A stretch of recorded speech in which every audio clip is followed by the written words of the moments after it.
Hey everybody, Hugh here. Welcome back. This is the October update of the tunnel. So do remember to like and subscribe. Give me that thumbs up there if you remember. I always forgetting to say this in the video, so now's as good a time as any. Let's take a look around. The broad outlook for those of you that are only on for a couple of minutes are, well, there's still tomatoes going on there. Plenty of colour because we did bring some of the slightly more tender plants back inside.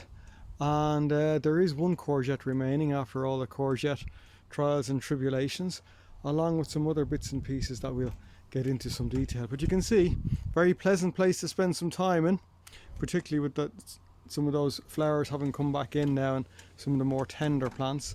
And of course we're still picking away on the tomatoes. But for a tour, let's have a look and see. This lovely red Gazania flower. This was one that we got at the end of summer. It was looking a little bit sorry for itself. It was €6 and we got it reduced down to 3. A little bit of heat, a little bit of water and a little bit of food. And look at that. Coarse deadheading. Use scissors or nails down the stem. And of course remove bring up a little bit of resistance, remove any dead flowers. So this needs to happen for any flowers that go over to continue on the prompting of more flower buds. And although we have had some colder nights, I think down as far as 5 degrees, there was forecasts for 3 degrees back in September. I think it got down to about 5. We haven't actually had frost, which is a bonus, because really tomato plants, they'll stop growing once you get below 8 or 10 degrees. So still producing, still growing the tomatoes. Although it is producing flowers, a lot of these won't come to anything, I don't think. Leave some of them on anyway, just to see. But it is still nice to be picking some bright tomatoes, and there's more green that are turning red. These plants, by the way, are the ones we took from cuttings during the summer. If you go back to some of the summer videos for the tunnel, and I was saying take them as cuttings and see can we grow them on in 2-litre pots for them to come to anything. So you can see there's reasonable success for a later season harvest, when many of the other 20 or 25 plants that we've had are gone over. You can see the bacopa there, lovely flowers.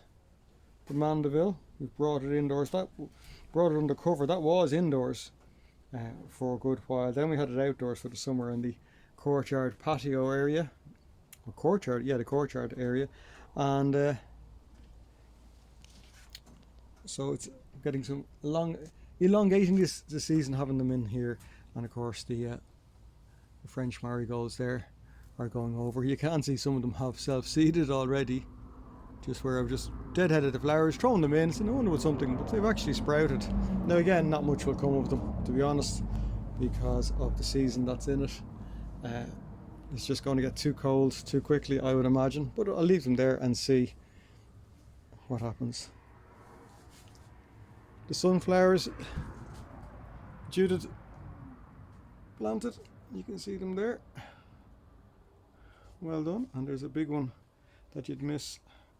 It's a lovely treat to see it there, isn't it? A little bit of hanging colour, like I've talked about with the tomatoes growing up above head height, particularly these smaller varieties, letting them just grow, still treating them as they should be tomato wise, but letting them grow above head height, and then you have these fruits to pick, if you can see them there, at eye height and head height.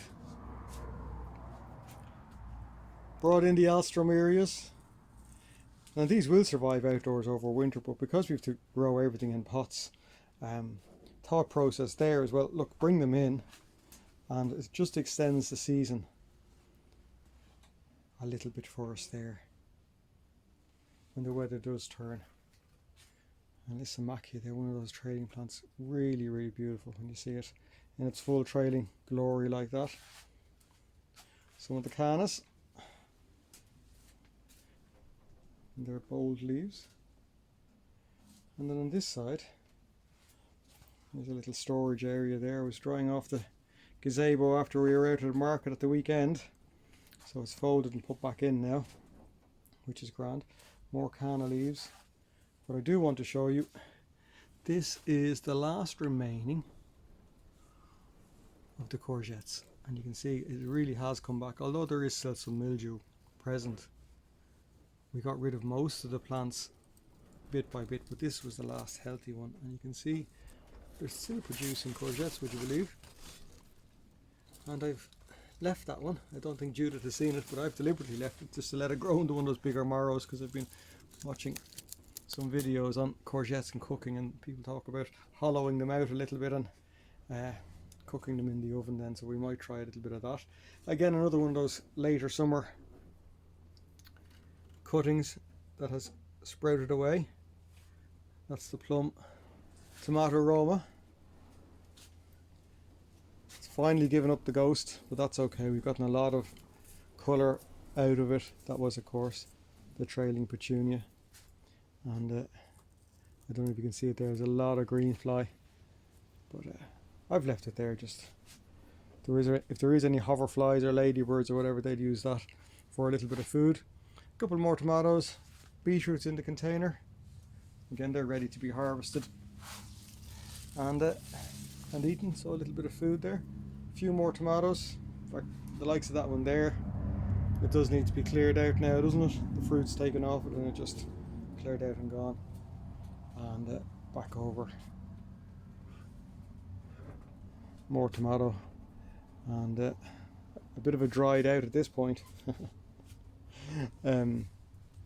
French marigold, a few other bits and pieces there. So you can see, we're coming towards the end of the season. It is all about extending the life of some of the items there, and for us bringing in a little bit of that colour to have it remaining. So it's still a very pleasant place to spend. We have taken in, we're in the glass house, the seats from the patio area, from the courtyard area over there. So could even, when a bit more space cleared, put them out and have this as a nice seating or winter seating area. And we've done that before. Had a bit of lunch out here. When the weather's really bad outside or cold or a bit miserable, it's a lovely place to spend time in. But yeah, so that's it. Sort of an overview of what's going on in the tunnel. The glass house is still there. There's not much there. It's looking nice with the geranium collection, and the peppers at this stage have all been harvested. We were out in the allotment the other day doing a bit of cleaning up and harvesting the potatoes there, so there's still work to be done, there's no doubt about it. It's nice to capture on a video just where we're at this point. As always, thanks for watching. Do remember the thumbs up, and of course like and subscribe if you haven't already done so. Anyway, all the best for now. Hope you're keeping well. Take care. God bless. Bye bye.